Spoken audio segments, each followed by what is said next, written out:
Ernesto, para Benamérica y para VAPA es un placer tener hoy con nosotros al académico Nelson Hernández. Él mismo se define como energista, es ingeniero de petróleos, máster en gas y energía, profesor de distintos cursos gerenciales, profesionales y técnicos en el área energética y gestión empresarial en la Universidad Central de Venezuela, Universidad Simón Bolívar, la Universidad Católica Andrés Bello, el IESA y UNIMED. Actualmente se desempeña como energista, miembro de la Asociación Nacional de Ingeniería y Hábitat, de CABENER, de ABPG, de CABECON, de CEDICE, del Colegio de Ingenieros de Venezuela, de COENER, de GRZ y de SBIP. Es expositor itinerante en foros y conferencias sobre energía, gerencia, productividad, eficacia y eficiencia, ambiente, cambio climático, transición energética y su impacto en la sociedad moderna. Con ustedes entonces queda Nelson. Adelante, Nelson.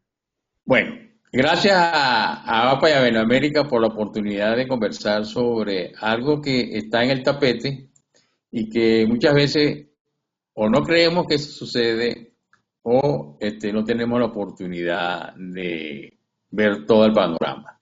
Lo que vamos a ver acá, yo diría que son la cúspide del iceberg porque es una recopilación del estado del arte, diría yo, de lo que es la tecnología en la transición energética. No están todos los que son, ni son todos los que están. Sin más preámbulo, la próxima lámina, por favor, continúo.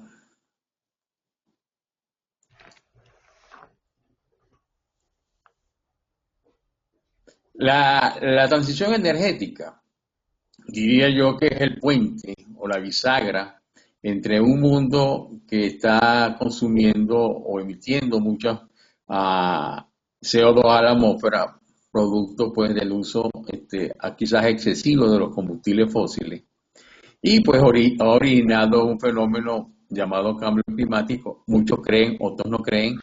Sin embargo, está presente.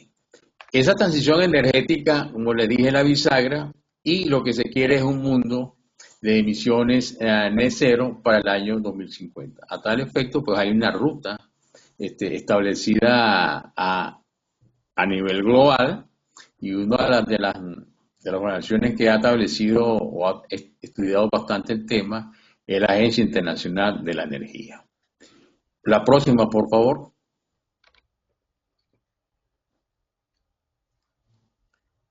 Muchos no nos dicen, no, es que la transición energética es algo que está por allá y eso no nos va a tocar a nosotros todavía. Pues nada más falso que eso.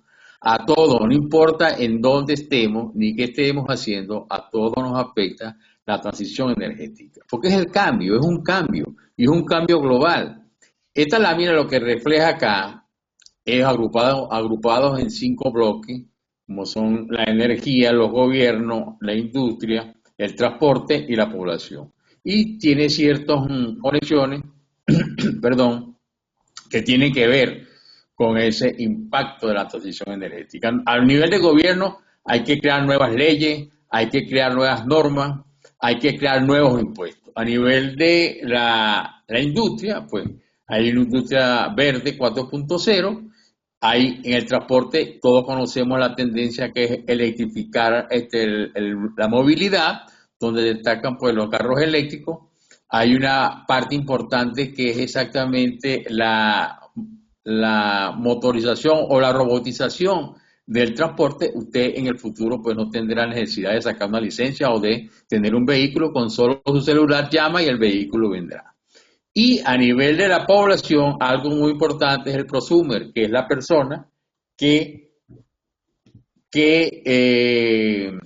produce y consume energía.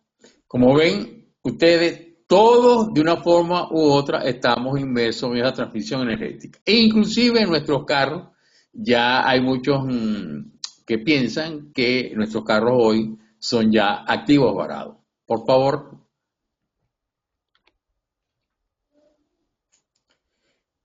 Esta es una recopilación de tecnología para la descarbonización del sistema energético global. Como ven ustedes en la lámina, pues hay alrededor de 465 proyectos de tecnología para ir en busca de esa descarbonización. Esa tecnología está agrupada en transporte, en la parte de inmuebles, en la parte industrial, pues y en la parte de la captura del CO2. Hay proyectos pues, que ya están, son operativos, hay proyectos que están a nivel de conceptualización, hay proyectos que están a nivel de laboratorio, pero de una forma u otra, todos esos proyectos lo que llevan como objetivo principal es descarbonizar el sistema energético global. Por favor.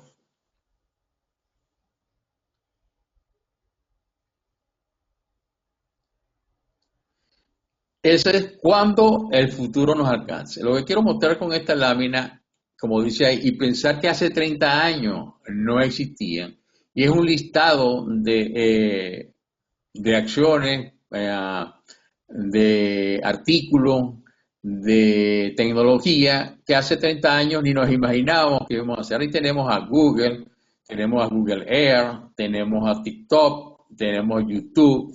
Ahora últimamente pues está la inteligencia artificial y para ustedes contar.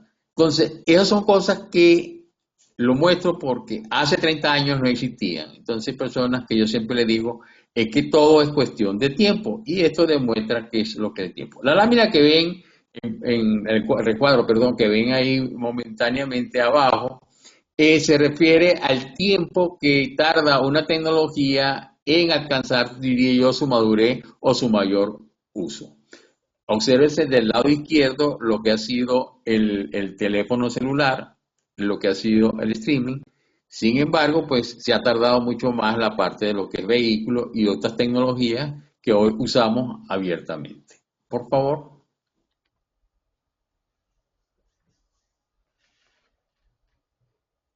Ya entrando en materia, aquí vemos una foto de un aerogenerador exactamente en Marino. Este es lo último que se tiene en esta materia, es un prototipo comercial, está ubicado en China. La altura del buje, el buje es donde exactamente está conectado el dinamo o el dispositivo que genera la electricidad, está a 152 metros de la superficie de la Tierra. La longitud de la pala, como ven ahí se menciona, son 123 metros. Imagínense ustedes esa aspa o esa hélice de 123 metros. Eso no se imaginaba nadie que iba a hacer. Lo que más conocemos o conocíamos aquí o en Venezuela. Bueno, no, en Venezuela está la parte esta de las eólicas en Paraguaná.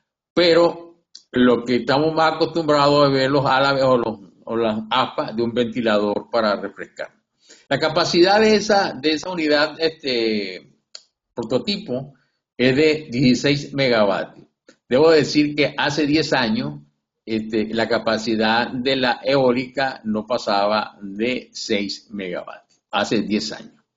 El área de barrido pues, son 50.000 metros cuadrados. La energía que produce son 50 gigavatios hora y eso puede dar electricidad para 45 familias. Bueno, hay un ahorro de carbón de 22 toneladas y una emisión de CO2 54 toneladas.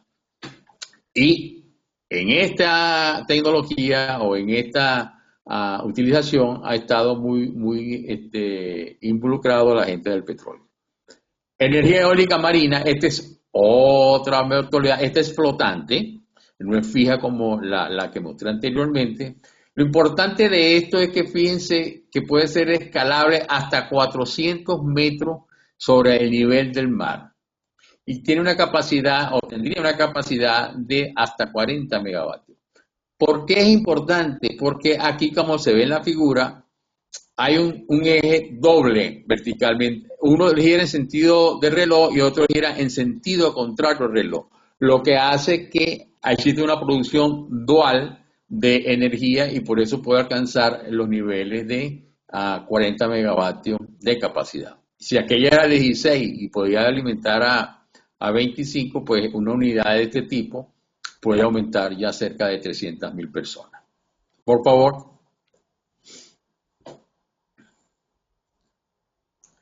La eólica en tierra sí ha estado un poco más rezagada en materia de capacidad instalada. Y todo obedece a que en el mar generalmente pues no existe limitación de espacio.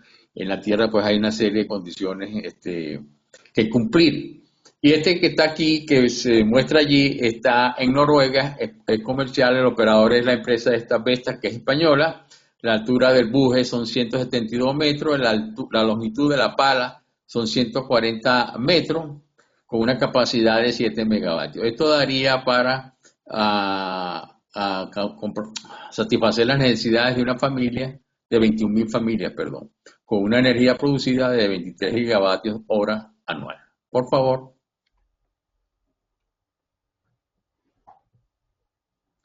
Aquí vemos ahora lo referente a los paneles solares. Volvemos otra vez aquí a la cuestión del tiempo.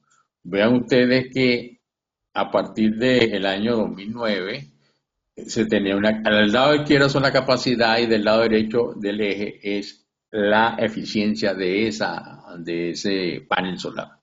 Vean ustedes cómo ha ido aumentando y hoy se tiene paneles solares con una eficiencia del 45% y una capacidad de generación de 500 watts. Debo de señalar que últimamente se han ido otras tecnologías, pero no probadas todavía comercialmente, como lo que llaman las tecnologías de las celdas solares tipo papel ahumado. O sea, eso lo que va a implicar es que usted en su balcón va a tener esta generación eléctrica a partir de... Y la otra es que hay celdas solares que son flexibles tipo papel, que se envuelven o se adaptan a cualquier forma que usted tenga a bien poner para generar electricidad. Por favor, la próxima.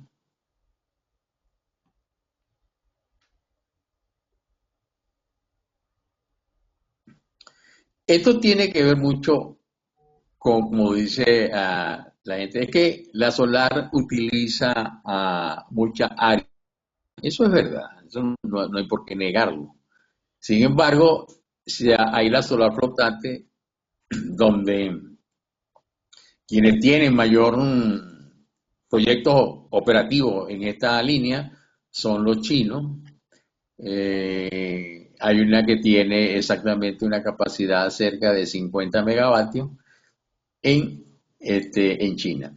¿Qué es lo que hace la flotante que es diferente a la otra en tierra? Es que suaviza la variabilidad del sol, es 1.8 veces menor en superficie, o sea, se utiliza aquí menos superficie que en tierra, aumenta en un 15% la generación de electricidad y una granja, esto es importante para conocerlo, una granja de 50 megavatios utilizaría el 0.04% del área del lago Guri. ¿Qué es lo que se está utilizando en esta tecnología? Lo que se utiliza es que se le da un poco mayor de vida al agua en las represas hidroeléctricas y se compensan con la generación de solar fotovoltaica. Otra de las condiciones que tiene esta tecnología, perdón, es que esa tecnología se puede aplicar libremente y va a depender del tamaño del lago. En Venezuela, por ejemplo, según la cuenta que anda por allí, existen alrededor de 4.000 espejos de agua. Espejos de agua es lagunas, lagos, represas naturales o no naturales. Y esos 4.000 espejos de agua que hay en Venezuela, pues no se utilizan, se puede utilizar básicamente con este tipo de tecnología sin utilizar el agua. Por favor. Esto que está aquí es la otra cara de la moneda de la solar. Esto es lo que se llama la solar térmica o la solar concentrada. Lo que ustedes ven acá es lo llaman el SG4 Big Dish. Esa es una tecnología una tecnología que está basada en la tecnología del telescopio Hubble. Y son una serie de espejos, ahí dice 380 espejos, que hacen un área de 500 metros cuadrados y el diámetro es de 25 metros, con una potencia de 150 kilovoltios. Esa energía puede alimentar completamente a un hospital completo. Lo importante también de esta tecnología es que utiliza el mecanismo de girasol, es decir, hay un mecanismo que tiene un algoritmo que va siguiendo la trayectoria del Sol y siempre está obteniendo la máxima incidencia solar para la producción o optimización de la generación de electricidad. Esto hay uno solo. Vendrán más, pero este es el primero que se construye en materia, en ese sentido de la solar térmica. Lo otro que ven en la pantalla es lo que yo llamo los cables, los nuevos oleoductos. Son los cables submarinos para exportación de electricidad verde. Aparece el que va de Gran Bretaña a Dinamarca, hay uno que va de Marruecos a Europa y uno que está de Australia a Indonesia y Singapur. Todos estos proyectos, el que está operativo es el de Gran Bretaña y Dinamarca. El que está más adelantado o en proyecto adelantado es el de Singapur o Australia-Singapur. Y el último que acaba de aparecer es el de Marruecos, pues hacia Europa. Esto no existía antes. Hay una condición que es bastante importante en esta tecnología y es que lo que se transmite es corriente directa, no corriente alterna, lo cual hace que bajen los costos de eso. Como ven ustedes, pues ahí se ven los proyectos de la capacidad de cada uno de esos gasoductos que están entre 700 megavatios y 1000 megavatios de transferencia. Por favor.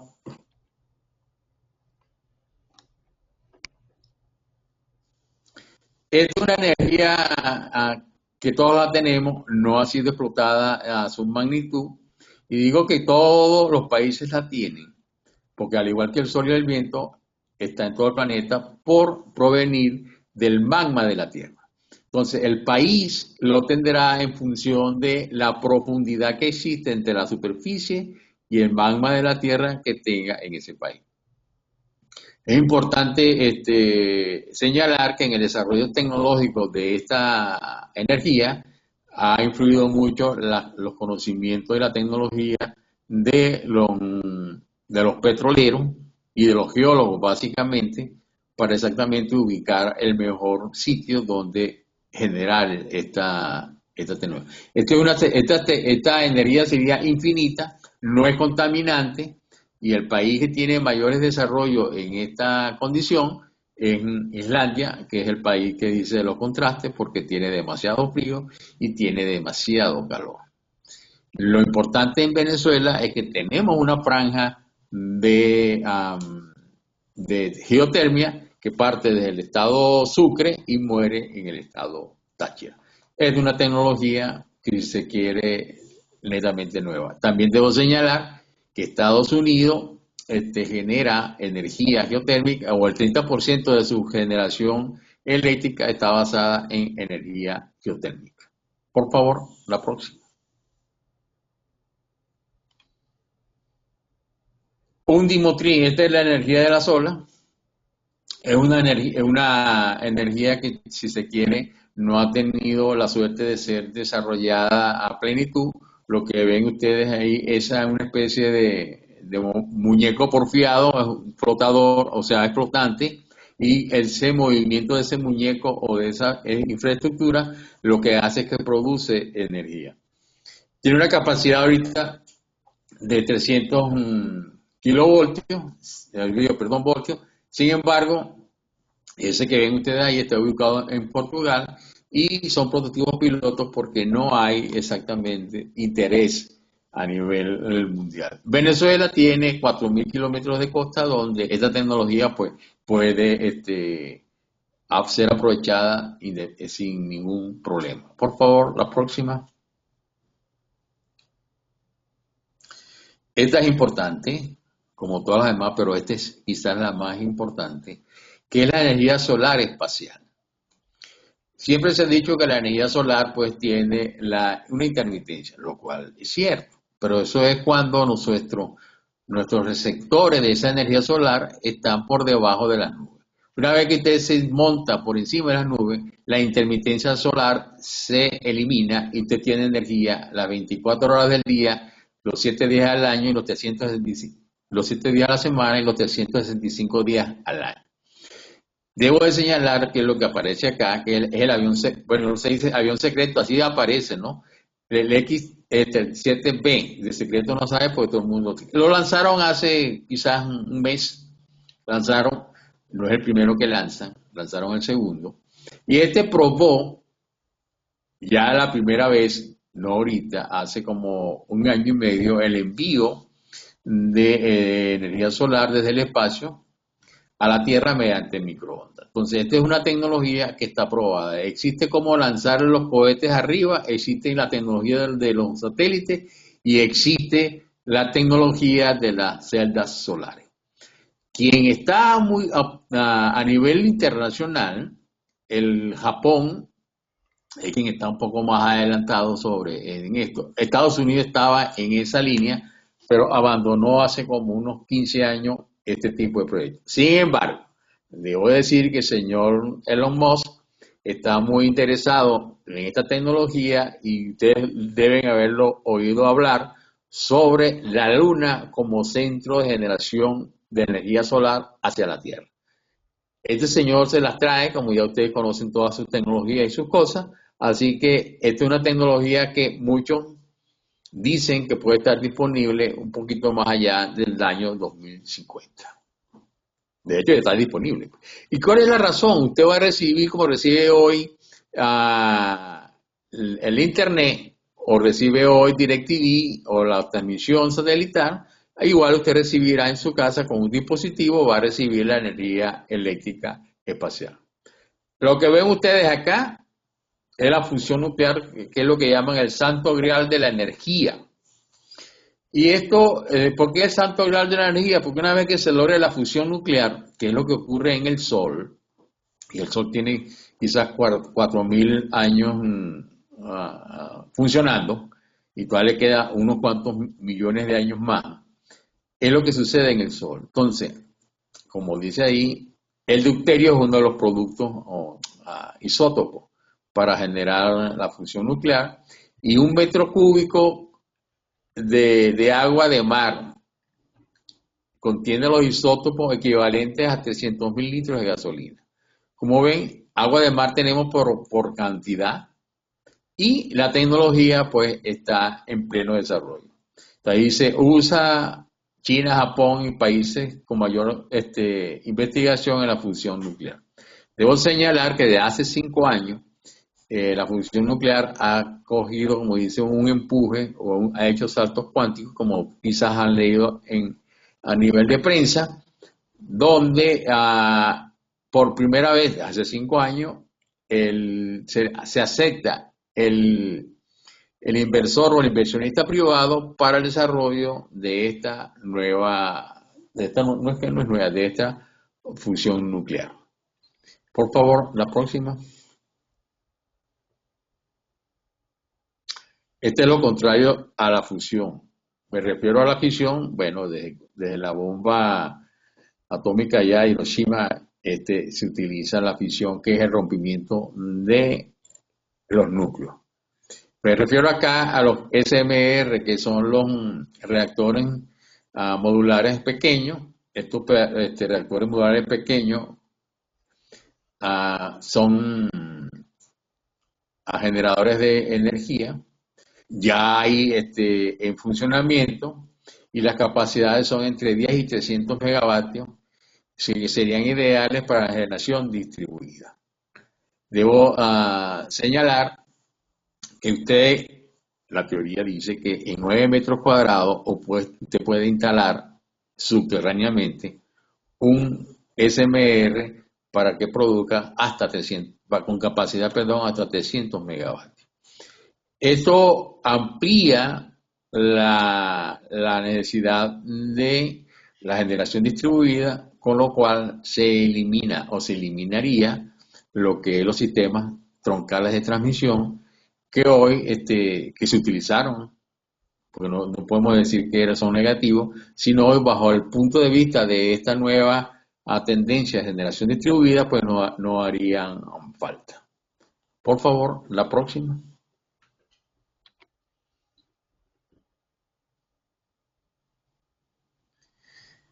Esto tampoco es nuevo, sin embargo no ha tenido el auge que debió o debe tener.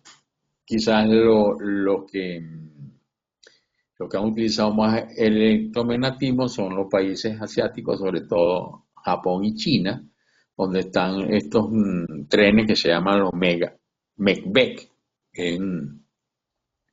exactamente que se basan en el electromagnetismo. Pero lo importante de este motor, porque este es un motor, no es como lo que tienen los trenes que son una línea o una continuidad o una cola de imanes que hacen que se desplace el vehículo. En este caso se genera electricidad basado en un motor. Yo diría que sería una especie de dinamo que nosotros conocemos. Sin embargo, lo que ha hecho, fíjense el tamaño que tiene el motor que está en la mano de una persona. ¿Ok? Ese motor fue creado exactamente con inteligencia artificial y es versátil para cualquier vehículo. Puede ser avión, carro, lancha, barco, etcétera, etcétera. Ese sería otro salto cuántico que haría la humanidad una vez que domine perfectamente este concepto de el pequeño generador electromagnético con inteligencia artificial. Por favor, la próxima. Esto que ven ustedes aquí son las celdas solares. Perdón, las celdas sí, no las celdas solares, las celdas de las baterías. Hay todo un mundo que se viene desarrollando. Si nota en la gráfica, una vez que comienza la movilidad eléctrica, se van ampliando o van cogiendo tendencia exponencial a diferentes tipos de tecnologías. Estas tecnologías pues han sido criticadas por muchas personas, sobre todo porque el litio se va a acabar, que venga para acá y cójalo para allá. Hay en Alemania, la universidad Martin Luther acaba de encontrar una solución. La tecnología siempre cuenta soluciones. Y esa solución es exactamente con una eficiencia nunca vista mayor. Aquí se tiene la mayor eficiencia de 45%. Con esta eficiencia rompe paradigma. Pero ¿cuál es la condición de esto? Bueno, que utiliza una serie ¿cómo se llama? Titanato, creo que es, de bario, de estroncio y de calcio, y desecha exactamente el litio, que es uno de los problemas que tenemos. Ahora, ese titanato de bario, estroncio y litio, la tecnología lo que hace es como una especie de celosía de una ventana, pues. Es decir, tiene 3 capas o 3 niveles, y entonces cada uno de esos niveles va produciendo electricidad que va siendo recibida por el otro nivel y hasta alcanzar los 3 niveles o de los 3 componentes. Eso hace que la tecnología o la eficiencia de esa transformación de energía solar a energía solar a energía eléctrica sea mucho más ventajosa y más económica. Esto se acaba de decir o se acaba de publicar hace 10 días. Por favor, la próxima. Hablando de batería, hay un concepto que antes no se conocía, pero ahora es nuevo, o se quiere, que son exactamente las plantas de almacenamiento. Entonces, eso que ustedes ven allí es una planta de almacenamiento de energía. Es la megabatería de Tesla en Australia y está ubicada en Hornsdale, Es la primera batería más grande del mundo. Ya en Australia hay 3 más. Y lo importante de esto es que las pruebas que se hicieron y se han hecho las pruebas es lo siguiente, que el usuario no se entera cuando la luz se va, porque como esta energía lo que está almacenada, al fallar la otra, ella fluye hacia como cualquier otra cosa, fluye hacia donde haya menos resistencia, y donde hay menos resistencia, pues exactamente donde falta la luz. Entonces, el tiempo de respuesta, que son los servicios de inercia que se llama, es de 1 milisegundo, por eso es imperceptible por el ser humano la falla eléctrica. Por favor, la próxima. Bueno, este es ¿cómo se llama? El hablar de todos los días, el carro eléctrico. Del lado izquierdo hay cuatro gráficos. Se ve que en el año 2030 los carros eléctricos las ventas de los carros eléctricos sobrepasan a las ventas de los vehículos a combustión. El año pasado en Noruega, si mal no recuerdo, el 80% de los carros que se vendieron fueron carros eléctricos. Del lado derecha superior está la demanda de combustible. Debo indicar, como ven ustedes allí, pues que al año 2050, pues el rojo es la demanda de gasolina o de combustible en general, combustibles líquidos. Como ven ustedes, pues la tendencia al año 2050 en ninguno de los tipos de combustible ya ha sido desplazado por electricidad. Hay una cosa que me llama la atención y ha sido ¿cómo se llama? Unas palabras que ha tenido la Agencia Internacional de Energía con la OPEP, y es exactamente lo que está en el recuadro. ¿Qué es lo que está en el recuadro? Bueno, que la OPEP dentro de su perspectiva al año 2045, creo que está mantiene o no reconoce, que ella reconoce en el gráfico, pero no lo dice, que existe exactamente un pico de la demanda de petróleo. Y exactamente ese pico de la demanda de petróleo está en el sector de vehicular o en el sector de movilidad eléctrica. Del lado inferior derecho está exactamente un recuadro de cuál es la potencialidad, la autonomía que tienen los carros eléctricos, y hoy en día pues los carros eléctricos tienen una autonomía entre 300 kilómetros y 900 kilómetros. Todo va a depender del tamaño de la batería o de la capacidad de arreglo de esa batería y del peso que tenga, y la densidad que tenga. Creo que la próxima lámina, por favor.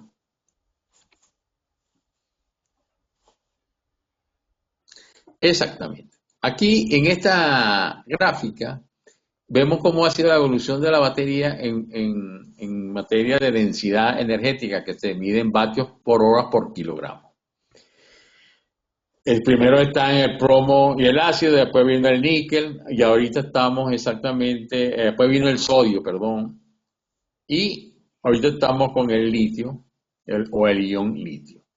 Sin embargo, está a nivel de laboratorio y prototipos ya, lo que se llama las baterías de estado sólido.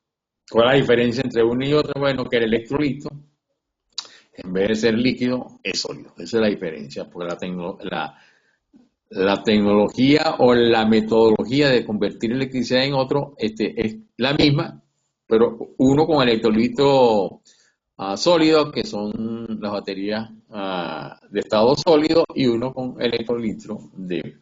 ¿Cuál es la ventaja de las otras? Bueno, menor costo, mayor densidad, que recuerde así, de esas dos principalmente hay otras, pero esas dos principalmente, eso haría que el costo, bueno, son más baratas.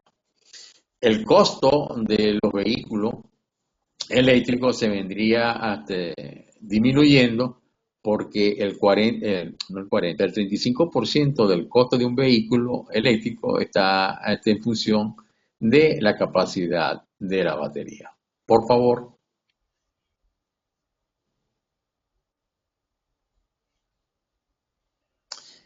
Bueno, captura y almacenamiento de CO2 muchos de los que están ahí pues conocen esa tecnología, no es nueva, está repuntando porque tiene un concepto, si se quiere, o un objetivo nuevo, como si se quiere, es eliminar el CO2 de la atmósfera, pero la industria petrolera lo ha utilizado por años, ese tipo de... Lo único que a nivel de yacimientos, pues no todos los yacimientos son capaces de obtener o de aceptar CO2 para incrementar la producción de petróleo. Sin embargo, debo de señalar que la economía de esta tecnología está supeditada a los volúmenes a capturar y a la distancia en la cual se encuentra el sitio de almacenamiento con respecto al lugar de captura. Hasta donde he revisado por allí, hay un límite, después de 250 millones de pies cúbicos de CO2, que sería el punto más bajo, y una distancia de 30 kilómetros sería lo óptimo para que esta tecnología, con los conocimientos que se tienen hoy, fuera económicamente viable. Hoy no es viable 100% esta tecnología. Por favor.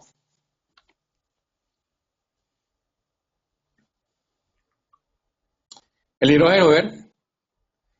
Allí ven ustedes lo que yo llamo el ciclo cromático del hidrógeno. Pues el hidrógeno verde es lo que es la tendencia a nivel mundial.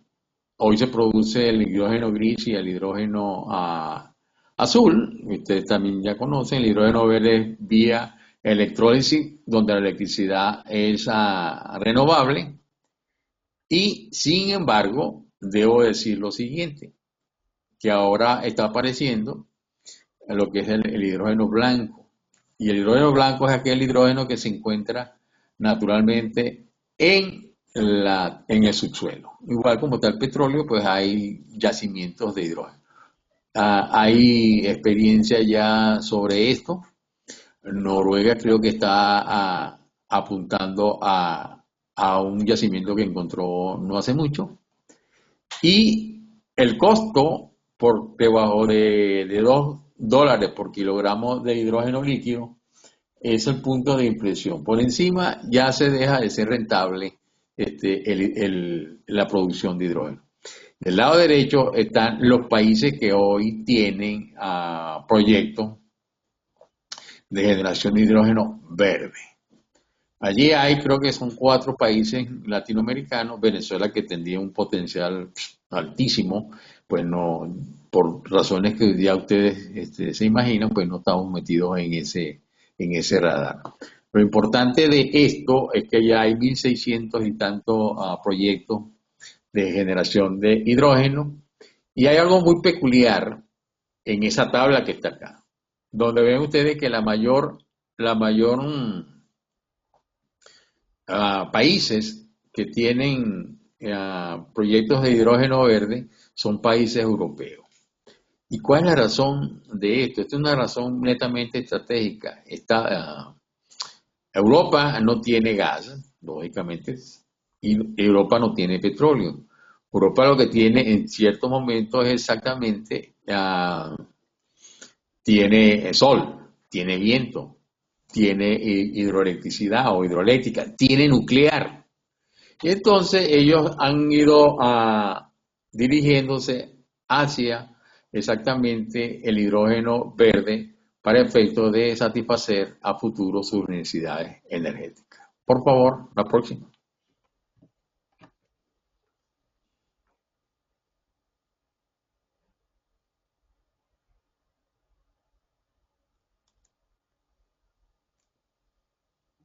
La próxima, por favor. Ya está.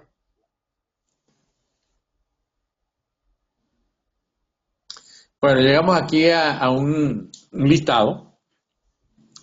Quizás no sean todos, pero es la tecnología aplicada por la industria de los hidrocarburos para la transición. Está exactamente la captura de CO2, ya comenzamos eso. Está el hidrógeno de bajas emisiones y combustibles a base de hidrógeno en las actividades de la empresa de la industria petrolera. Está la bioenergía, donde la industria petrolera está apoyando mucho el desarrollo de los biocombustibles. está la eólica marina, donde la industria petrolera ha ayudado a diseñar, construir y quizás operar exactamente a la eólica offshore. Está la geotérmica, como ya le mencioné, el apoyo al desarrollo de esta fuente de energía en función de los conocimientos que se tiene en materia de perforación de pozos, geología, etcétera, etcétera. Está el reciclaje de plástico. La industria petrolera participa en proyectos de reciclaje de plástico y carga de vehículos eléctricos, o sea, la recarga o los sitios de carga o la electrolinera. La industria petrolera y gas representan actualmente el 15% de las inversiones que se hacen en cargadores eléctricos. Como ven, la industria petrolera también está viendo hacia una transición energética. La próxima, por favor.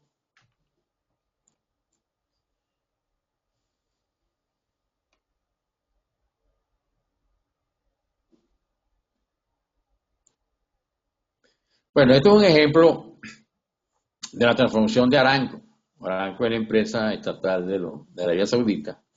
Entonces, Aramco tiene una serie de inversiones, aquí vamos a hablar de inversiones, es una serie de negocios, como está Uber, está con Tesla, está en lo que antes era Twitter, está en Nintendo, etcétera, etcétera.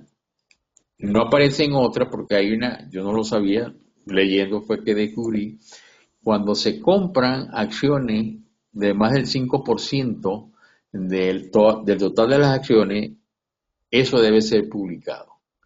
Entonces, todo el mundo se entera de que Aramco compró X.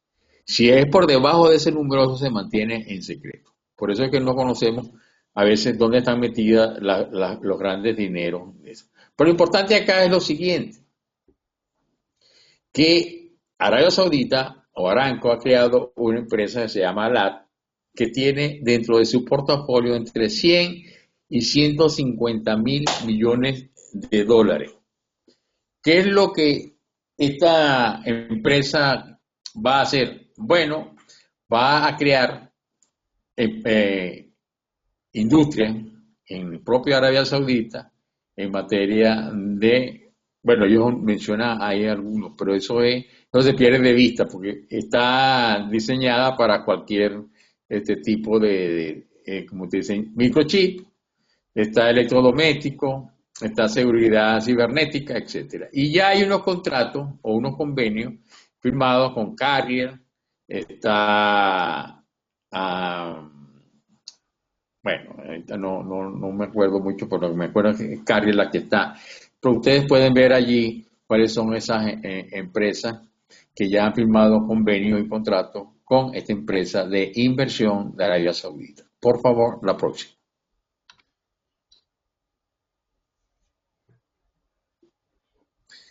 Este es un monitor que creó a la Agencia Internacional de Energía para ver cómo va la transición. Es un monitor que se quiere más cualitativo que cuantitativo. Entonces, ¿qué es lo que va por buen camino? Bueno, lo que aparece allí en verde, y solamente hay tres.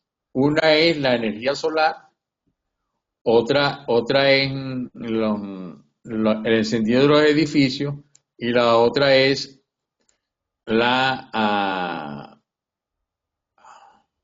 no recuerdo cuál será, los vehículos eléctricos, ¿ok? Y la energía solar. Todo lo que está en amarillo está más o menos en la dirección correcta, y el que está en rojo, pues no está en la dirección correcta. Entonces, como ven, pues la transición energética, todavía falta mucho por hacer para incorporar aquellos rojos y aquellos amarillos al buen camino, como ya lo tienen los sectores que ya mencioné. Quien quiera averiguar más sobre este tema específico, cada una de esos enunciados que están allí lo lleva a un texto mucho más amplio, y es un texto que se actualiza todos los meses. Así que es una buena forma de ver cómo marcha la transición energética a nivel global. Por favor, la próxima.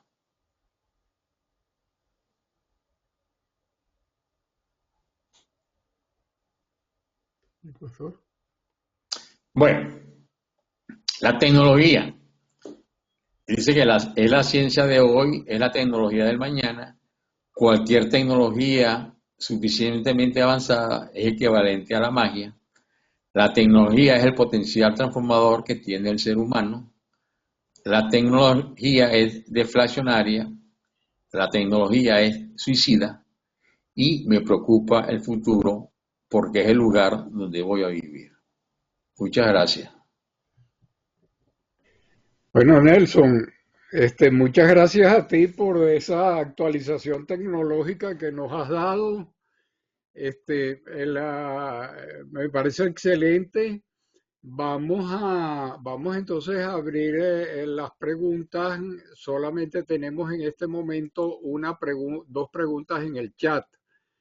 En relación a las economías del CO2 de un aerogenerador, ¿usted tiene algunos números sobre la generación de CO2 cuya construcción, instalación y disposición final al final de su vida útil? Hay economías de CO2 en el balance cradle to grave, o sea, de la cuna a la tumba. Bueno, ese es un tema que nunca termina porque si hay economía ¿cómo se llama? Cuando se va a una energía distinta a la de los fósiles. ¿Por qué? Porque la huella ecológica, la huella de carbono, que es así como se llama, que es lo que la persona está mencionando, la huella de carbono, por lo menos en la eólica, es mucho menor que cualquier otro proyecto de generación de electricidad, independientemente de esto. Porque hay una condición que es la siguiente: cuando usted genera electricidad eólica o solar o cualquiera de las renovables, incluyendo la hidroelectricidad, usted no tiene que comprar un combustible que tiene ya de por sí un costo ecológico en la formación.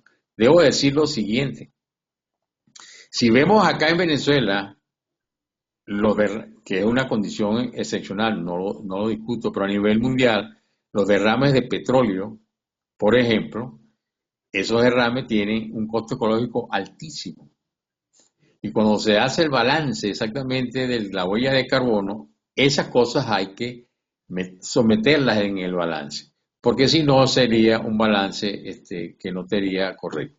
Y en Venezuela pues tenemos otro proyecto, perdón, no es proyecto. Bueno, es un proyecto, a lo mejor no lo sabemos, pero lo que es la emisión de metano en el norte de Monagas. Eso tiene un costo ecológico y tiene un costo económico. Entonces, cualquier cosa que se haga por el ser humano, independientemente de lo que haga, solamente al caminar, va en línea de afectar el ambiente. Por favor. Ok. ¿En cuánto se incrementa el costo porcentaje de un combustible, dígase fuel oil o gas, utilizado para generación eléctrica, planta Centro y Tacoa, si se recupera y se inyecta el CO2 y la generación se considera limpia y equivalente a la energía solar o eólica? Se puede referir a los dólares por barril.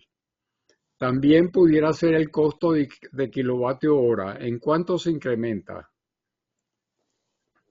Bueno, para efectos hablar de plantacentro, comenzando, ya ese tipo de plantas no se hacen a nivel mundial. Esa es una. Dos, habría que hacer en Venezuela, por ejemplo, una comparación entre qué sale más barato, haciendo todas esas series de arreglos, qué sale más barato, recuperar a Plantacentro o montar una granja solar, que hay espacio ahí por cantidad, al frente del mar, una granja eólica y granjas solares. Debo decir lo siguiente: la energía, el costo nivelado de generación de electricidad para las energías renovables son mucho menor que el costo nivelado de generación con combustibles, ah, con combustible petróleo, carbón, etcétera. El único combustible que compite en generación de electricidad sería una generación de electricidad con gas y ciclo combinado, donde exactamente llega a tener valores muy cercanos a lo que tiene la eólica y la solar. El costo nivelado de la eólica hoy en día es de 5 céntimos por kilovatio hora. El costo de la solar está en el orden de los 3 céntimos por kilovatio hora. Y el costo de una generación a gas, que sería la más limpia, y a ciclo combinado, está en el orden de los 7 céntimos por kilovatio hora. Ok, hay una tercera pregunta. ¿Qué se puede comentar en referencia al hidrógeno verde versus el hidrógeno azul? Costo versus beneficio. ¿Piensas que el amoníaco azul podrá ser un sustituto del diésel? Bueno, el problema del azul es que sigue generando CO2. ¿Cuándo exactamente se obtiene?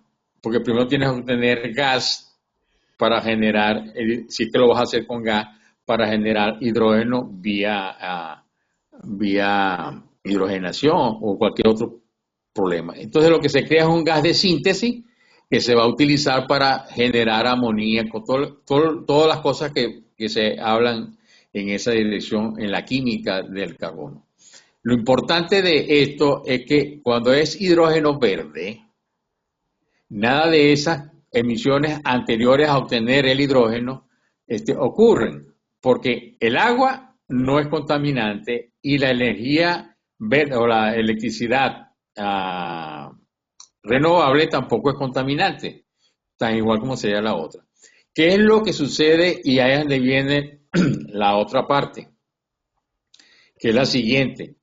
Cuando se utiliza hidrógeno verde, sea amoníaco o otros componentes, hay una condición que son los e-fuel, que son los diésel, que son los gasolinas, eso es lo que llaman gasolina sintética o combustibles líquidos vía unión de moléculas.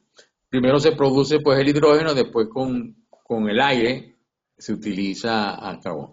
Lo importante de esto es que ese uso de los e-fuel, que son los combustibles sintéticos, tiene una problemática. Si es verdad, no serían equilibrios en carbono, pero no estarían en equilibrio con otros gases de efecto invernadero como los óxidos nitrosos. Porque para usted hacer la combustión de esos combustibles en un vehículo o en cualquier otro lado, usted necesita oxígeno. Y el oxígeno lo va a tomar del aire y el aire, el 70% es nitrógeno, por lo tanto va a producir óxidos nitrosos que son tan dañinos a la atmósfera como los otros gases de efecto invernadero. Mira, pueden abrir sus cámaras y sus micro, las cámaras. Hay una cuarta pregunta que es, ¿cuál es la tecnología que se debe utilizar para generar energía eléctrica con el venteo del gas al norte de Monagas? Bueno, la tecnología tiene que usar ese gas, al recoger ese gas, utilizarlo en las plantas vía turbina a gas, combustión directa. Pues eso ahí no hay que se le se le añade exactamente la metodología o la tecnología de ciclos combinados. Aquí en Venezuela hay 2 o 3 plantas que tienen ciclo combinado, pero nunca han estado operativos. Una es la que está por aquí en Miranda, que se llama la India Urquiola, y una que está en el occidente del país, que es las termoeléctricas, que están en Maracaibo. Pero la tecnología no se utiliza ciclo combinado porque no han cerrado el ciclo tecnológicamente. Entonces, el gas de Monaga, si va a electricidad, tiene que ser quemado directamente, tal como se ha quemado por años en Venezuela. Ok, mira, con esto finalizamos las preguntas del chat. Vamos a dar el derecho de palabra y está anotado en el derecho de palabra Ender Varilla. Adelante, Ender, 3 minutos.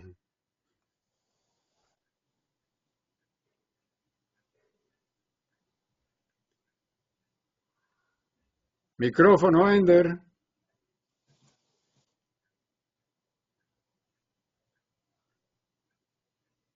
Ender, abre el micrófono. Si Carlos te deja. No, ya está, ya yo liberé los micrófonos y las cámaras. Pero nadie lo ha abierto. Bueno, no ¿Estás sé, seguro? pero yo lo liberé. Chequéalo. Déjame, Chequéalo otra vez. no lo no Es tengo, que es que no nadie ha tengo abierto el el panel abierto micrófono. aquí, espérate un segundo. Ahora, Ahora Ahora sí. sí, ahora sí. Carlos, te estaba llamando porque no podía abrir la cámara ni el micrófono. no, Buenos días, disculpe. gracias Eduardo. Buenas tardes, gracias Eduardo. Bueno, Nelson, muy interesante la presentación. Solamente quería hacer un comentario. En lo personal yo pienso que la agenda de la contaminación o los greenhouses por CO2, al igual que el fracking, son una propaganda de los países que están en contra de las democracias occidentales. Yo sí estoy 100% de acuerdo con que hay que buscar energías renovables confiables y hay que hacerlo a través de un proceso gradual. Recientemente, yo instalé en mi casa celdas solares en el año 2021 eh, y después de que antes de hacer la inversión, hice la economía y me tomaba 10 años para recuperar la inversión y la vida útil de los paneles es 20, o sea que realmente no es muy rentable. Recientemente la compañía Hertz de alquiler de vehículos aquí en los Estados Unidos salió a vender más de 200 vehículos eléctricos porque resultó ser un fracaso querer utilizarlos en ese sentido. Durante la última oleada de frío aquí en los Estados Unidos, los carros eléctricos prácticamente se quedaron varados porque las baterías no duraban nada. Y en mi casa yo no pude instalar baterías porque son sumamente costosas y haría imposible el proyecto. O sea que igual si tengo una falla eléctrica del grid, voy a perder la electricidad. Pero de nuevo, repito, sí estoy de acuerdo, pero no a base de hacerle mala propaganda a la industria petrolera, porque la industria petrolera va a estar por muchos años más para que pueda existir plástico para construir esos vehículos eléctricos y las baterías, etcétera, etcétera. Lo que yo sí pienso que la sociedad en general a nivel mundial debe estar haciendo es reciclar esos plásticos para evitar la contaminación ambiental. Solamente quería añadir eso. Muchas gracias, Eduardo. Y gracias, Nelson, de nuevo.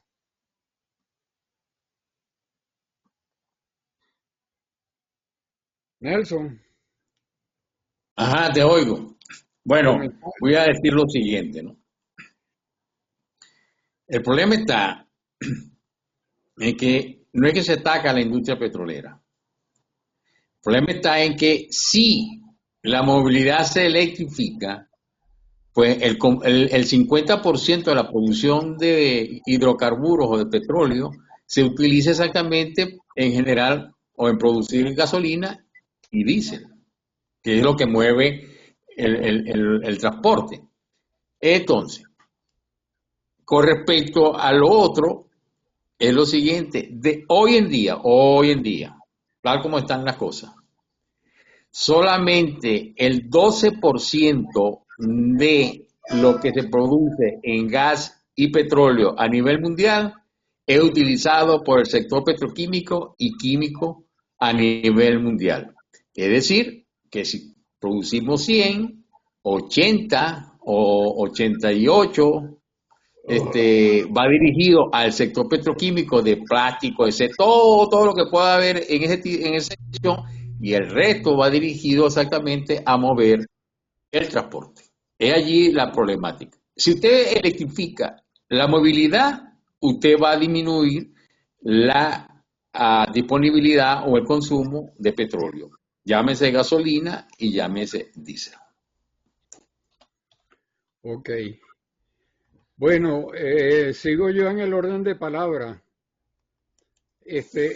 La pregunta que yo te iba a hacer, Nelson, es que yo no veo nunca dentro de esta ecuación en la parte de transporte los carros híbridos.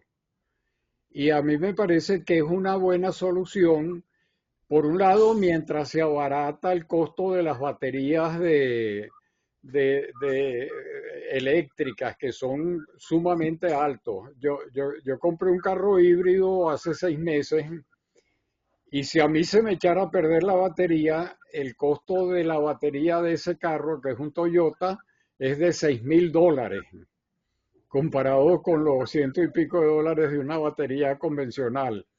Pero por el otro lado, creo que el carro híbrido facilita la transición, porque mientras te da la seguridad de que tú nunca te vas a quedar a pie, pues, o sea que si se te agota la batería eléctrica, tienes tu motor de gasolina, si no consigues, y hasta ahorita, pues, la red de gasolina es mucho más alta.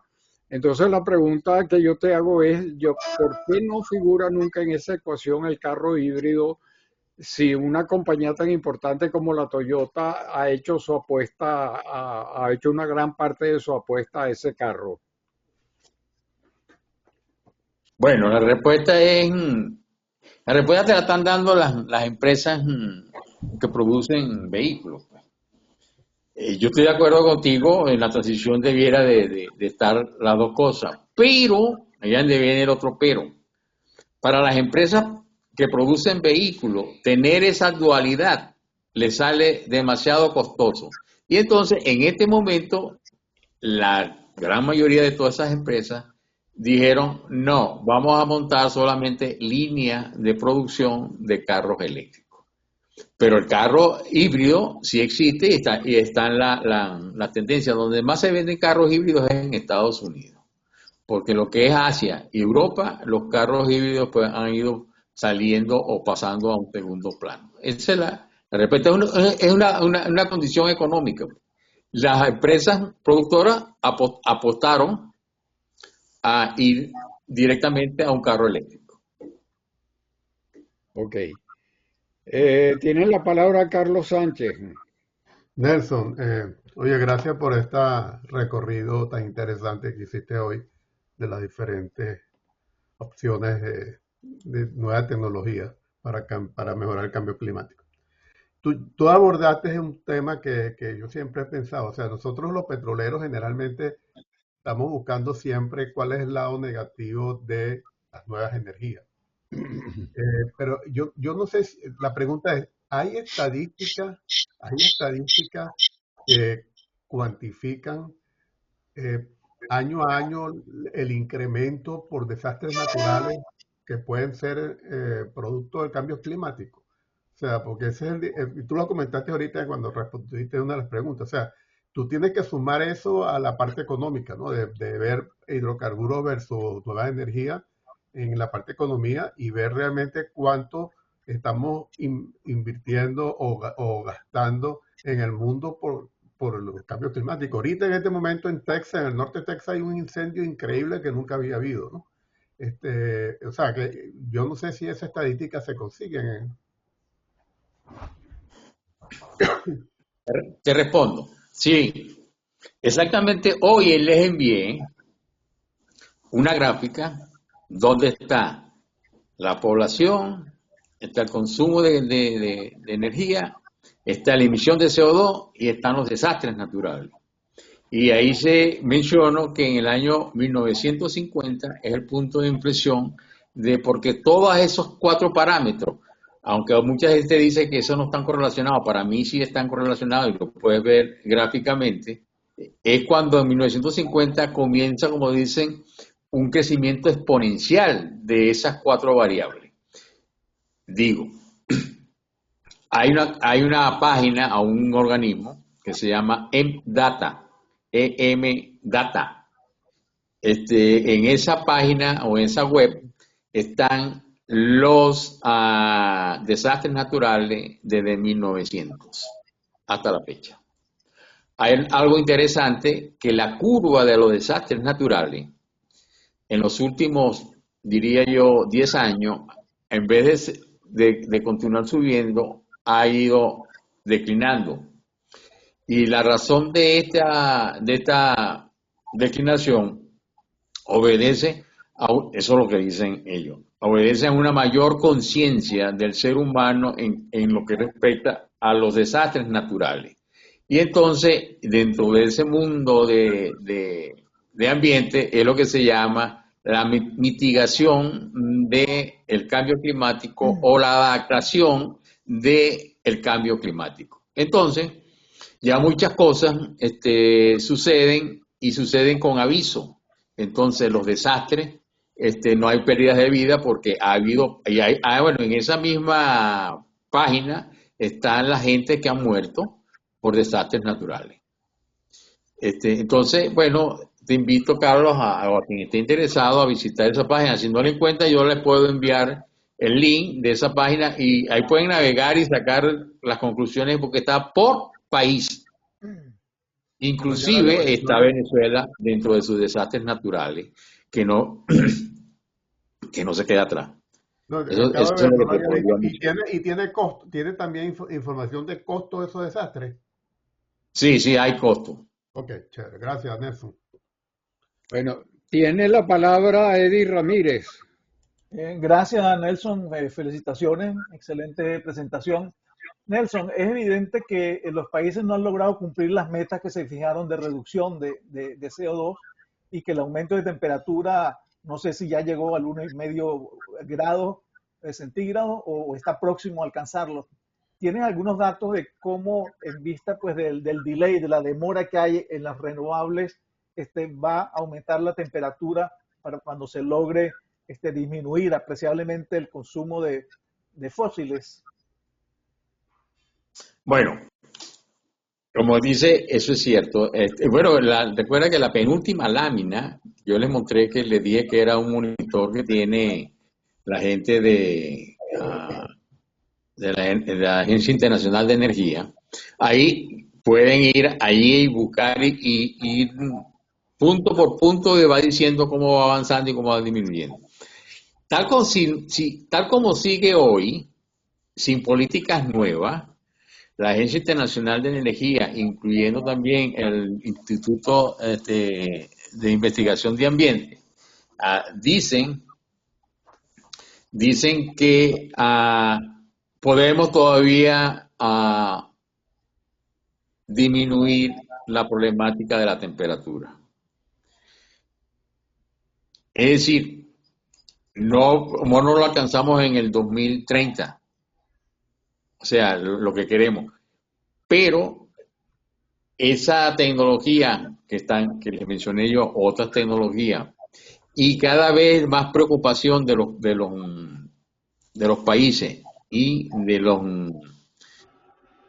de la población, va a hacer que eso repunte. Yo siempre digo, todo es cuestión de tiempo. Yo recuerdo que, además, nosotros no estamos hablando de ambiente ahorita. Si ustedes recuerdan, en los años 80 se habló de ambiente. ¿Recuerdan el protocolo de Kioto? ¿Recuerdan de la capa de ozono? Bueno, ahí duramos 15 años para resolver el problema de la capa de ozono. ¿Cuándo fue exactamente que se le tomó un poco más de fortaleza al cambio climático? En el 2015 con el COP28, cuando los países se comprometieron exactamente y firmaron un acta y una cosa de esta, bueno, se comprometieron a exactamente hacer los esfuerzos para combatir el cambio climático. Eso fue en el 2018. Y en el 2015, COP28, y en el COP29, yo le estoy diciendo cosas que no son. 2015, COP21, ¿ok? Firma de todos los compromisos de todos los países. COP28, el año pasado, donde por primera vez los países establecen que hay que salir de los combustibles fósiles. Esa es la primera vez. Y se le da a la emisión de gas metano la importancia que tiene ante los cambios climáticos. Entonces, hay dos fechas que son, si quieres, recientes, 2015 y 2023. Entonces, por eso dicen que todavía hay oportunidad de no alcanzar el 1.5. Muchas gracias, Eddie. Ok. Tiene la palabra Pedro Figueroa. Buenos días. ¿Me escuchan? Pedro, tienes feedback muy fuerte. Tienes ¿Perdón? dos micrófonos abiertos. Déjame ver aquí. Y hacen feedback. Ya habla, que ya está bien así. Ahora sí, Ahora sí. Sí. hay un eco por ahí. Quería felicitar primero al colega por la presentación tan amplia, con tanta cobertura y actualizada. Sin embargo, perdonen si la pregunta es más del lado social o política que del área técnica. Dios no nos dio tanta riqueza como la que tenemos en Venezuela por gusto. Sin embargo, la alternativa, ¿no cree usted más inmediata que nos permita cumplir con nuestra obligación del desarrollo de nuestra gente? Sería darle mayor valor agregado a nuestro gas a través de la industria y que permitan que el menor tiempo posible y a la mayor volumen de gente podemos desarrollarla social y económicamente.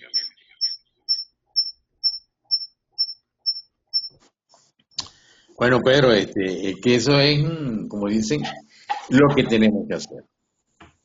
Hay dos cosas que yo siempre digo, lo siguiente. Nosotros primero debemos dejar de ver por el retrovisor. Ya no podemos mover por el retrovisor porque el mundo cambió y nosotros también hemos cambiado. Esa es una. Lo otro, es verdad, el gas se dice que es la bisagra o el combustible bisagra entre la transición energética, por ser el de menor contaminación. También eso es cierto. Sin embargo, en Venezuela, como digo, hay que cambiar paradigma. No podemos seguir pensando en que el petróleo es la salvación del país. No. El petróleo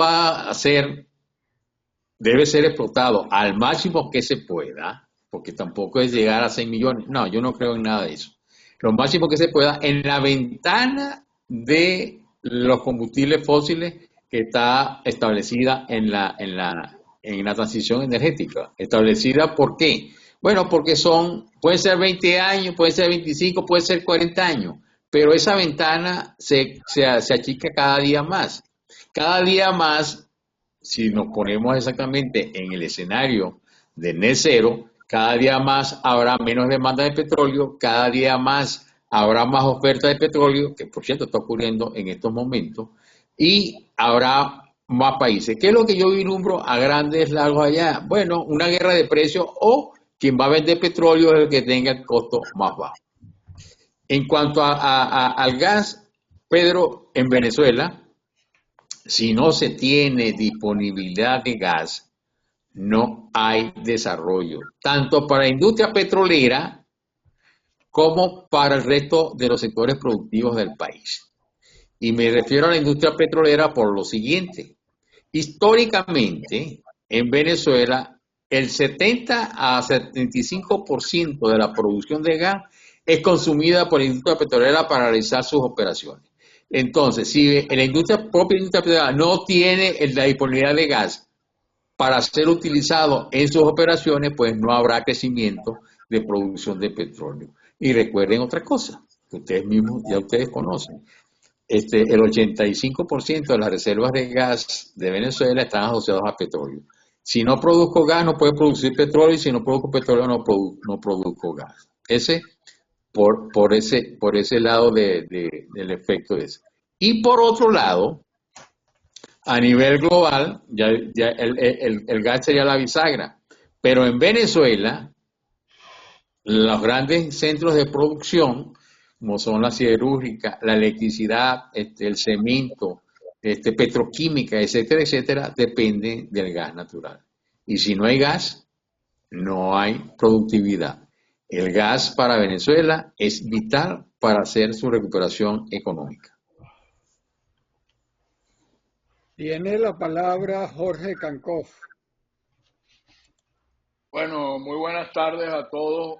Nelson, muy interesante y completa tu presentación. Tengo una pregunta, quizás va a ser un poco difícil, porque es que todo el mundo, y a mí a veces me han hecho esa pregunta y trato de darle la vuelta, ¿no?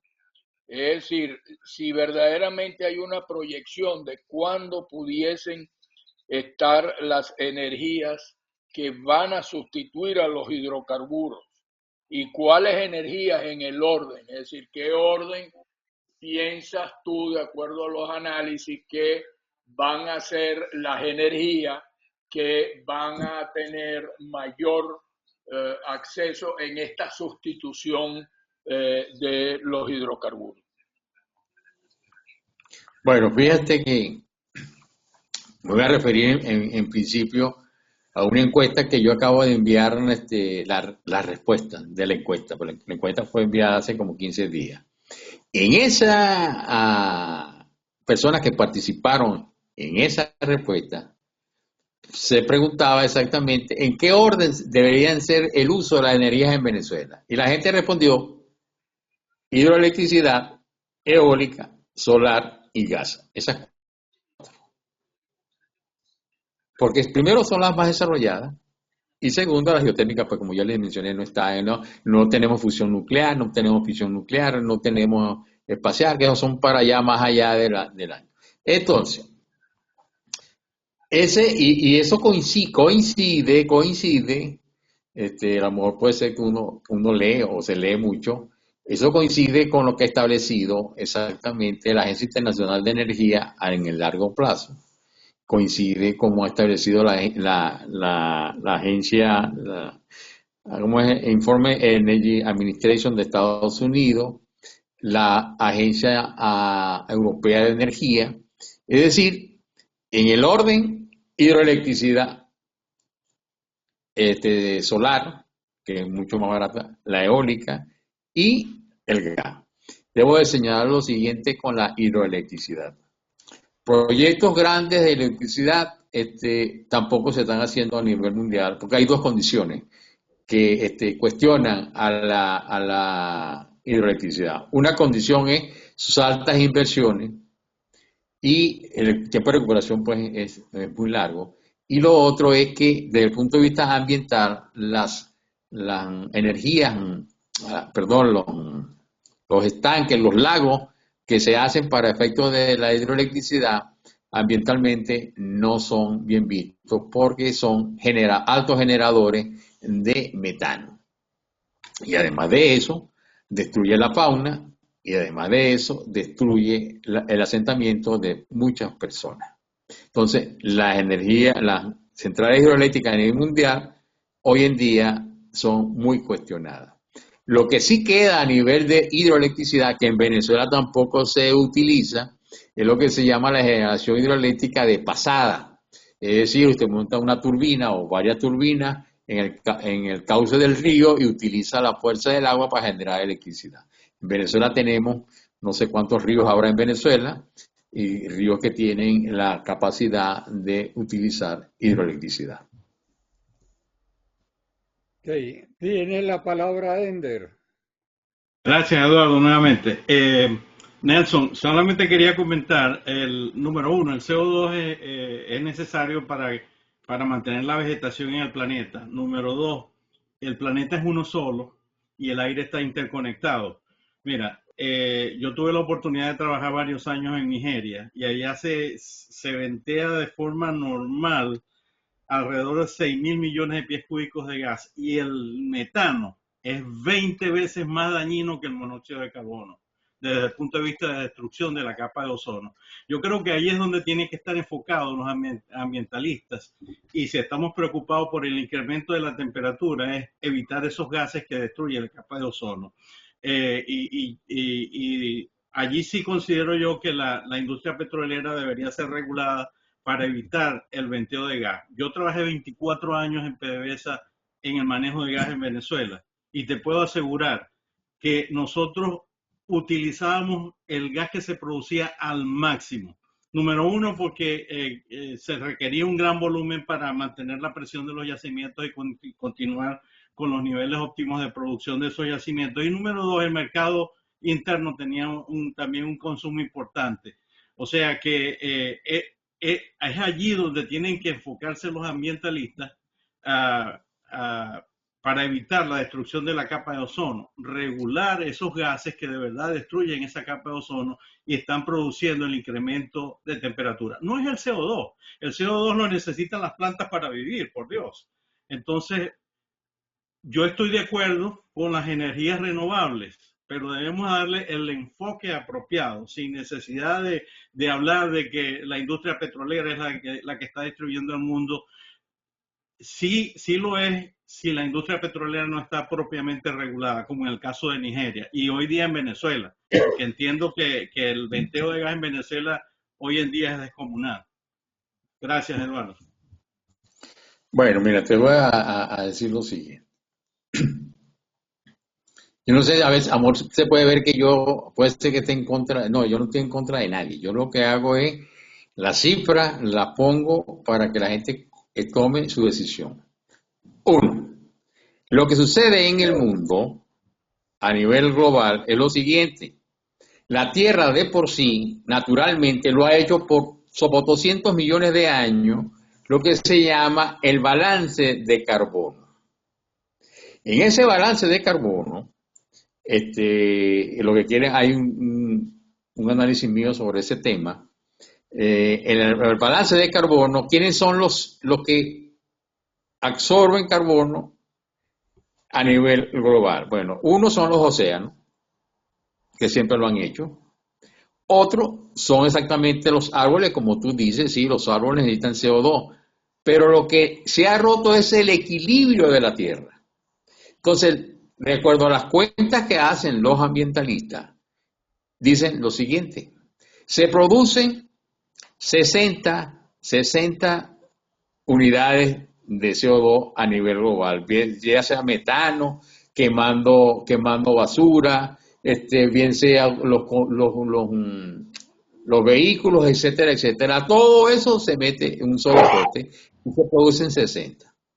20 absorben los océanos, 20 absorben los árboles, o sea, los bosques, etcétera, etcétera, y hay un déficit de 20. Ese déficit de 20 es lo que hace exactamente el calentamiento global. No importa de dónde venga el CO2, puede ser, como te dije, puede ser el metano de la roja, puede ser el quema de basura, los incendios de bosque, etcétera, etcétera. Hay 20 que hay que exactamente, porque se rompió el equilibrio. Ese equilibrio hay que volverlo exactamente a establecer. Hay quienes dicen que, bueno, que la Tierra siempre aumenta la temperatura. Sí, eso es cierto. Geológicamente, amor, ha ocurrido hace millones de años, hace 50.000 años. Sí, 50.000 años.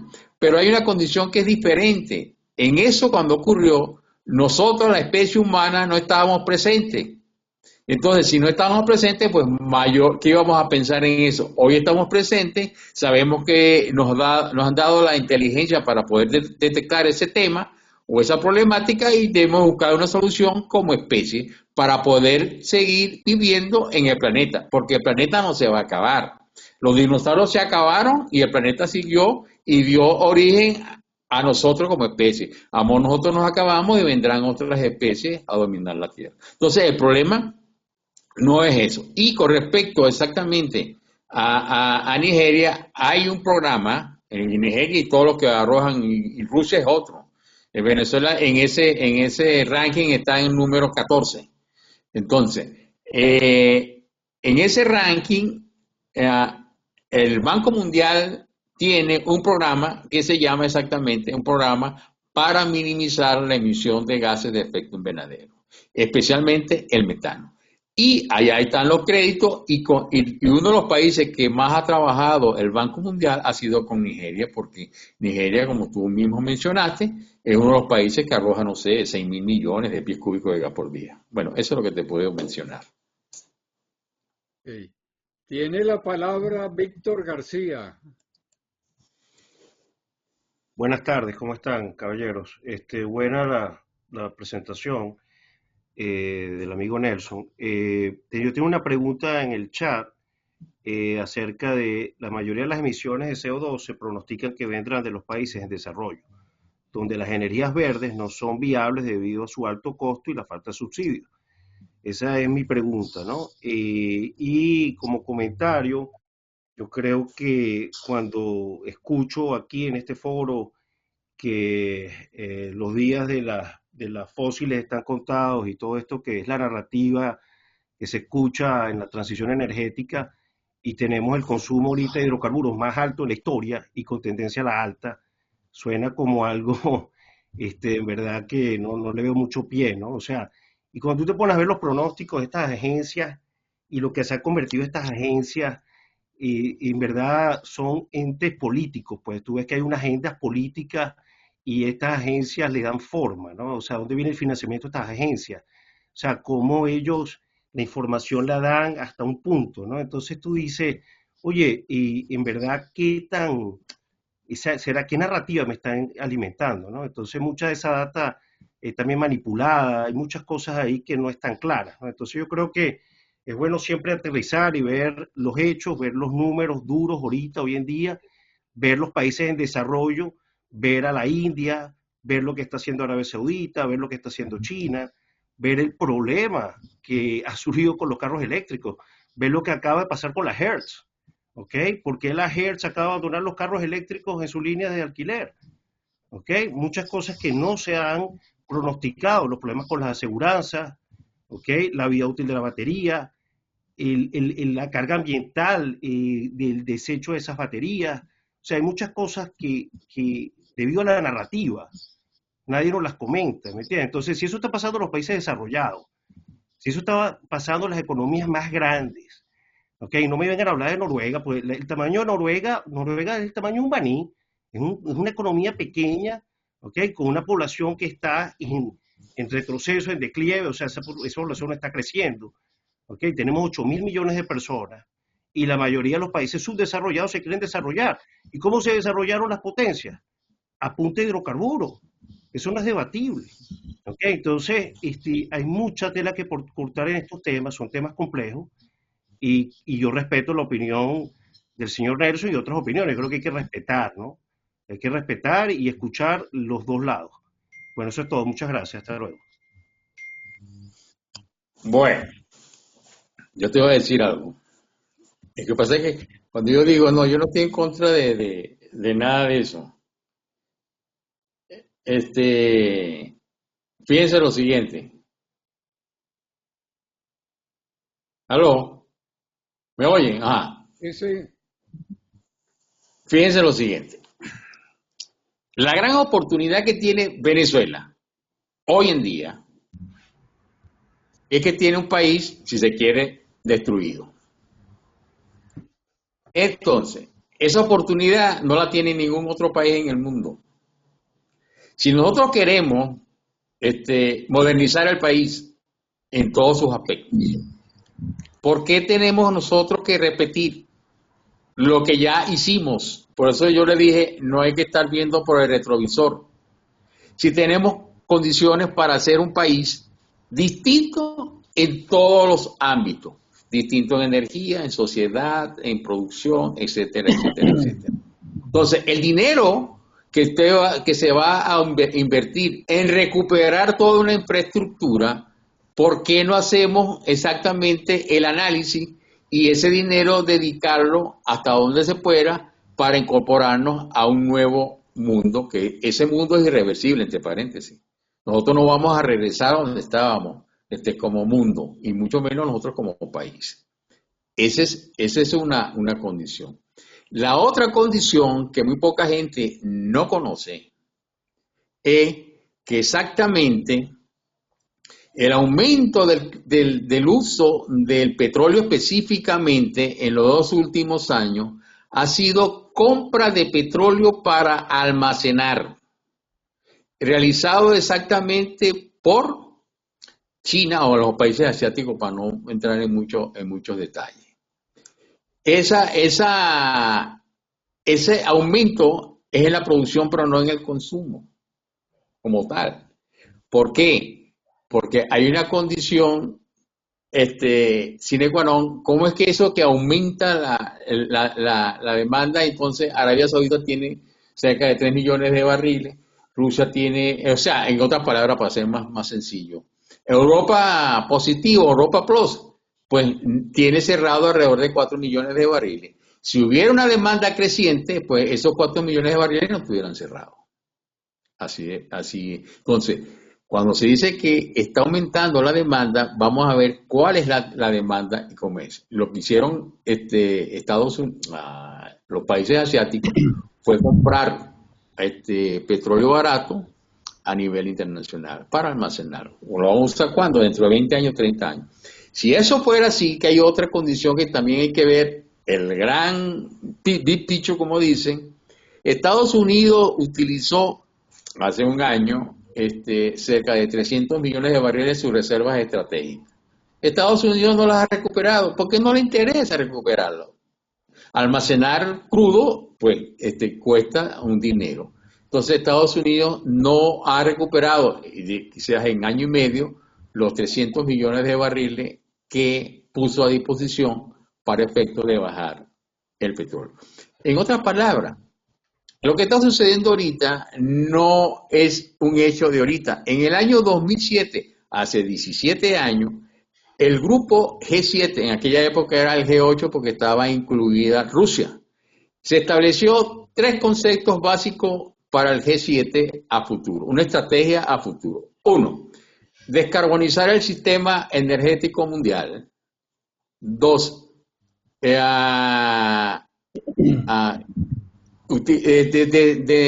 deslastrarse de los países forajidos. Y un tercero, darle cabida a la energía renovable o no emisoras de CO2. Eso fue establecido en el año 2007. Busquen ese statement, porque el grupo de gente cuando se reúne hace exactamente una minuta o el reporte final. Busquen el del año 2007 y verán cómo está establecido allí la estrategia a largo plazo. Y eso es lo que estamos viendo ahorita. Así de sencillo. Okay. Tiene la palabra Pedro Castillo. Ok, buenos días, Nelson, gracias por esa interesante presentación. Yo tengo una que nos toca de cerca a los petroleros. Yo tengo una curiosidad, Nelson, tú como curioso de la energía, si tienes conocimiento de si existe a nivel mundial algún programa de forestación, siembra de árboles masivos a nivel mundial que pudiera servir para mitigar las emisiones. Tengo esa curiosidad desde hace tiempo y quizás tú pudieras tener alguna respuesta al respecto. Esa es la pregunta. Perdona, Pedro, no te oí muy bien. No digo, Nelson, que tengo curiosidad por saber si existe a nivel mundial algún programa de forestación que permita ser utilizado para mitigar las emisiones. Bueno, sí hay 2 y globales. ¿Ustedes no han oído hablar de la franja verde del Sahara? Eso abarca, creo que son algo así como 10 países. Es un proyecto que tiene ya como 5 o 6 años en ejecución, pues. Vayan en YouTube, ahí exactamente cómo se desarrolló el proyecto y a dónde está y cómo avanza, etcétera, etcétera. Es un proyecto de forestación a gran escala a nivel mundial. Y hay otro en China, que yo creo que China ya terminó ese proyecto. Es un bosque inmenso, yo no sé si son alrededor de 10.000 kilómetros cuadrados de bosque que hizo China. Y lo que sucede, vuelve otra vez con el balance. Hay unos que están sembrando y hay otros que están destruyendo. Caso Venezuela, en su arco minero. Caso, dicen, o se comprueban los libros. Caso Brasil, en el caso de deforestar para sembrar soya, etcétera, etcétera. Entonces, como dicen, hay unos que están construyendo y otros que están destruyendo. Pero el balance hasta ahora se dice que pues para que un árbol maduro, o sea, maduro pero el árbol, no la otra persona, un árbol absorbe alrededor de unos 400 kilogramos de CO2 en su vida de madurez hasta los 30, 40 años. O sea, no crean, bueno, Eddie sabe un poco más de eso que yo, pero los árboles no crean y cuando los árboles lleguen a un nivel, entonces la absorción de CO2, como dijo el señor Ender, los árboles necesitan CO2 para crecer, sí, pero llega un momento en que el límite de absorción es mínimo. Entonces, eso es un mundo interesante, conocer el porqué de los bosques. ¿Ok? Entonces, sí hay planes de deforestación. En Venezuela teníamos uno que era Uberito, pero Uberito, pues yo no sé, 100.000 hectáreas, 200.000 hectáreas que estaban sembradas allí.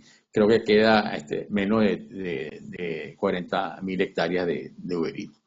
Sí hay planes de eso. Y hay otros países, pues, por ejemplo, los países europeos tienen un plan que se llama algo así como, no sé si el verbo sería, pero verdear las ciudades, es decir, sembrar árboles en las ciudades a manera de contrarrestar la emisión de CO2. Okay. Tiene la palabra Evanán Romero. Unmuted, ok.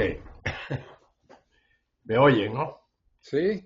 Bueno, mira, agradezco mucho la oportunidad que nos da Nelson de ponernos al día en el avance de todas estas técnicas y todos estos programas. Nelson es uno de los personajes más valiosos de nuestro grupo de energía en el programa de Venezuela Tierra de Gracia. Y obvio que no puedo decir nada que no esté en línea con lo que allí hemos analizado. Sin embargo, yo voy a agregar unos comentarios después de oír la excelente exposición de Nelson. En estos días, y quizás ustedes lo vieron, un video donde hay una interpelación en el Congreso norteamericano, a todas las autoridades ambientales de los Estados Unidos. Y este director de la comisión les preguntó a todos ellos cuánto es el porcentaje de CO2 en la atmósfera. Y hablaron de 7, de 8, hasta uno que habló de 10%. Y al final le dijo, señores, es 0.004%. Todos se quedaron, pero de una sola pieza.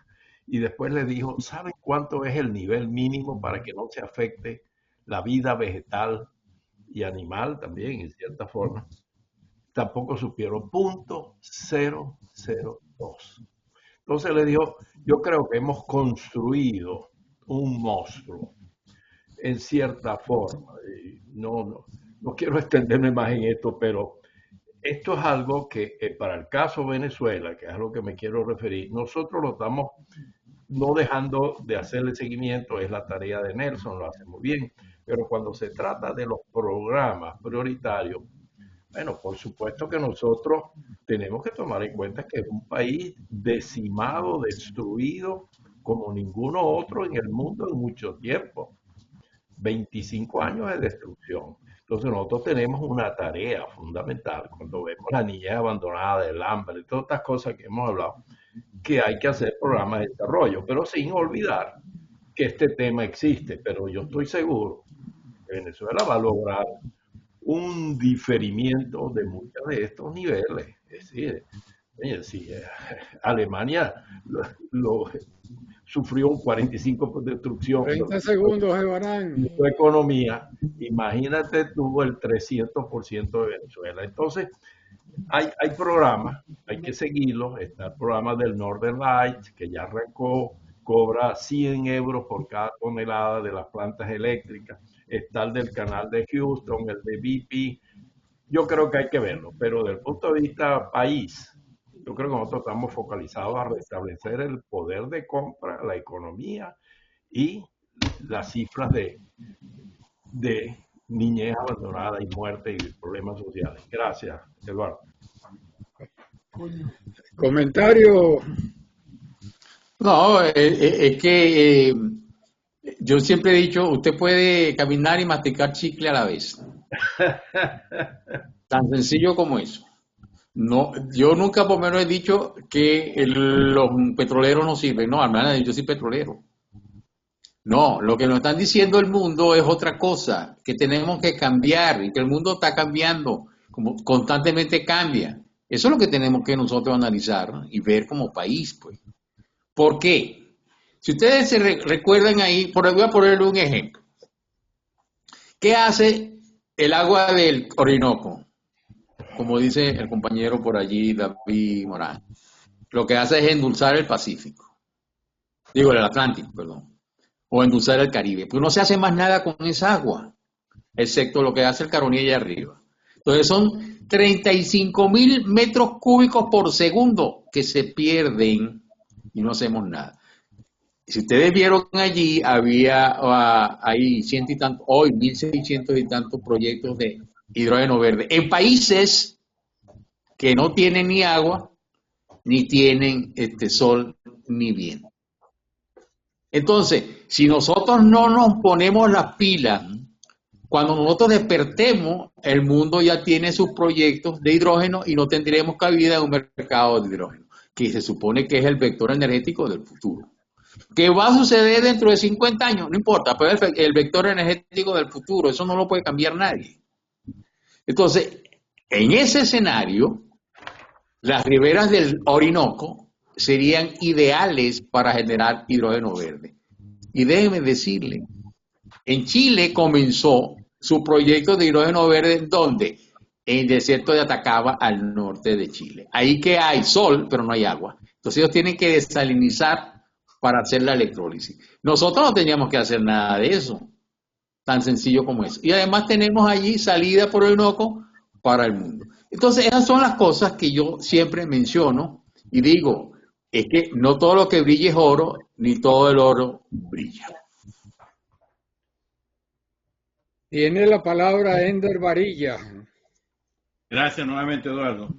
Nelson, no quiero que me malinterpretes a mí tampoco. Yo estoy de acuerdo con la generación de energías renovables confiables y creo que los países que no disponen de petróleo deberían estar más empeñados en desarrollarlas desde el punto de vista estratégico, de no tener que depender de otros para alimentar la energía que necesitan. Quería comentar, en el caso de Venezuela, yo no sé cuán grave es la destrucción de la represa de Guri, pero creo que, de ser posible, allí es donde se deberían dedicar recursos para generar electricidad en Venezuela una vez que regrese la democracia, principalmente el Guri. Y con relación a Nigeria, también te quería comentar, Nelson, yo en el año 2004, cuando tuve que salir de Venezuela, fui a trabajar con una empresa en Lagos, llamada Pan-Ocean Oil Corp. Ellos tenían un proyecto para la instalación de una planta de procesamiento de gas y tenían ese proyecto encarpetado por más de 15 años porque los indicadores económicos no daban. Yo cuando vi los indicadores económicos y vi que Nigeria era parte del protocolo de Kioto, me dediqué a buscar esos créditos de carbón. Logramos hacer que el proyecto se convirtiera en un proyecto positivo, los indicadores económicos, y la planta se construyó. Lamentablemente en Nigeria no existe cultura de mantenimiento y la planta operó por poco tiempo hasta que falló.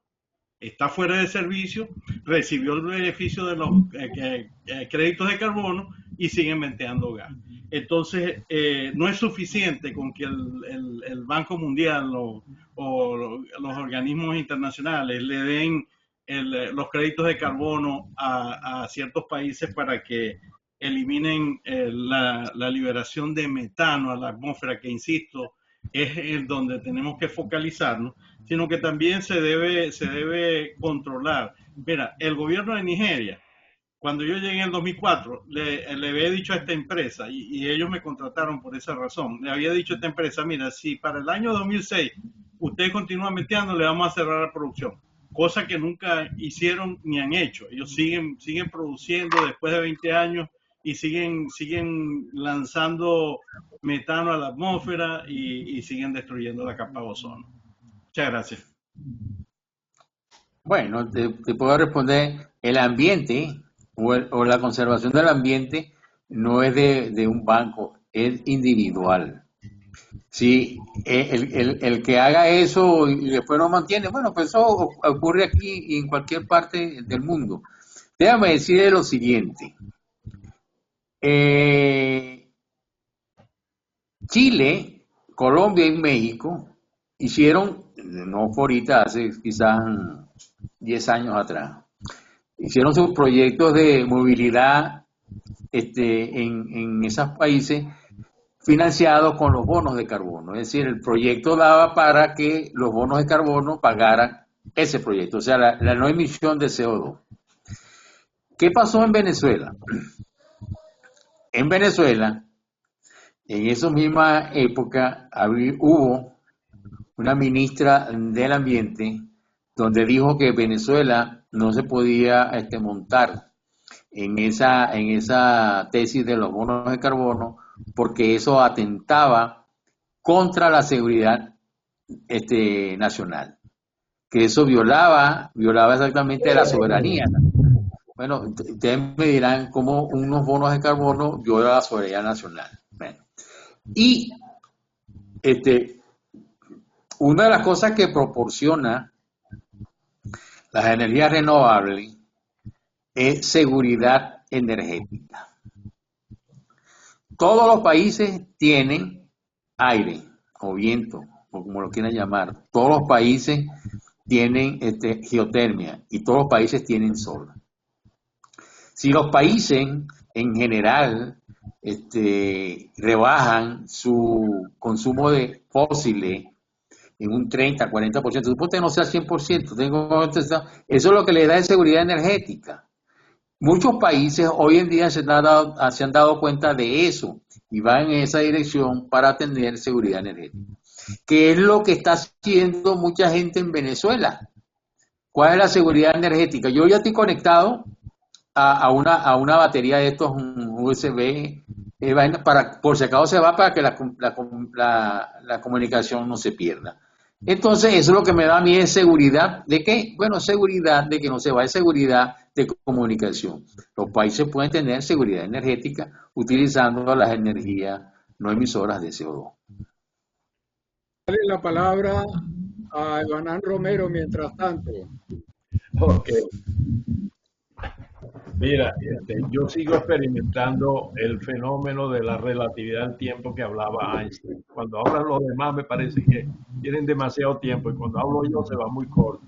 Entonces, lo que quería era para aclarar bien y rematar, sobre todo, que somos parte del mismo equipo.